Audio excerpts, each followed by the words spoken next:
Hey, my name's Frank, by the way. Nice to meet you, Frank. How's it going, everybody? So, how did today go? Did you enjoy it? I did. It was fantastic. I mean, it hasn't downpoured any rain, and we stayed dry. Maybe we brought some California weather with us. So you haven't performed since 2009, as far as I'm aware. How did it feel? It felt great. It was amazing. You know, these kind of shows are called throw and goes, where you just throw the gear up and get up and go and hope that it works. And it worked fabulous. So do you want to tell us about the new album, Shock? Sure. My name's Frank, and my band's called Tesla. We weren't formally introduced yet, so that's why I figured I'd go ahead and... It's now starting to rain as well. That's your style there. Anyway, it's called Shock, and it was produced by It is starting to rain. Yeah. See, I spoke too soon, didn't I? We're going to get all soaking wet now. So I'll hurry it up. It's called Shock, and it's produced by Phil Collin of Def Leppard, and he's a great friend of ours, and he coached us through it, and we're real happy with it. Amazing. What's your favorite song from the record? Well, there's a song called Forever Loving You that I really love. It's more of my acoustic kind of Paul McCartney vibe. The song we played today is called Taste Like, and the crowd seemed to enjoy it because it's a real up-tempo kind of song. I was just going to say that's my favorite song, Forever Loving You. Really? Yeah, kind of ballad vibes, but I also love The Mission. Yeah, The Mission. Yeah. So you did listen to it? I have listened, yeah. All right, well, that's cool. The Mission is one of Dave Root's songs. Forever Loving You is one of my songs, and Taste Like is actually one of Phil's songs. We collaborated with Phil extensively, which is something new that we haven't done ever really with a producer. So you enjoyed the whole process? How long did it take kind of putting the album together? Because I know you haven't had one since 2016.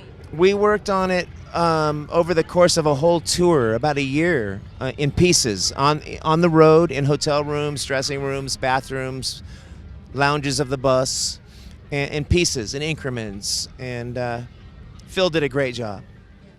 Great album. So I know you're from California. What's the difference, would you say, between British and California fans? Well, we're from Northern California, and I think there's a little bit more of a similarity there because we're more like country folk, you know? And people here are really appreciative of music, which more down to earth and really appreciate the music. Whereas like in Southern California and in Hollywood, people are kind of just jaded and act like they're just bored with it, you know? Yeah. What would you say is your craziest festival story? Whether it's you playing or attending, you must have some good stories. Oh gosh, crazy festival story. Well, I can tell you about, excuse me, a bunch of them. One time it was raining like this in Jones Beach. It's a gig in New York, and I was late to the gig. This is like 1988, and I was literally running to the stage. It was like one of those nightmares where you're like, wait for me! The band's already playing, and I was late, and I come running out on stage, and it had been raining, and it was slippery, and I slipped on my bottom, and it was like, and I started the song on my bottom. I was really embarrassed. That's rock star. That rock star, my ego was deflated immediately.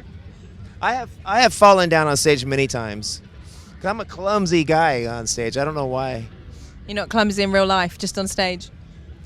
Most of the time it's on stage because I'm trying to be a fool and show off too much, and it always bites me. Do you get nervous still before shows?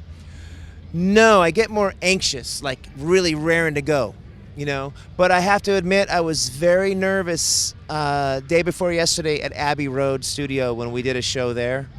I was like, oh my God, I'm in this room playing. I can't believe it. And my nerves kicked in. I had to really get a hold of myself. Wow, that was amazing. Who was that to? What was that for? That was for a 30th anniversary of our 5-man acoustic jam album that we're going to release. And we did it live in Abbey Road Studios number 2.